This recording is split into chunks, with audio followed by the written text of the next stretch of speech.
say that, for instance, while the tech was looking over the unit and doing their oil change, that they also noticed that there was a broken step. So let's say that they're going to come back and suggest that we replace the step.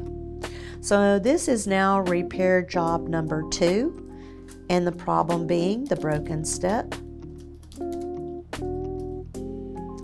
And we may not know the cause yet, but we're going to suggest that we replace the step. Okay, we can go ahead and choose a technician. And we're saying that we think it's going to take about 4 hours for the repair.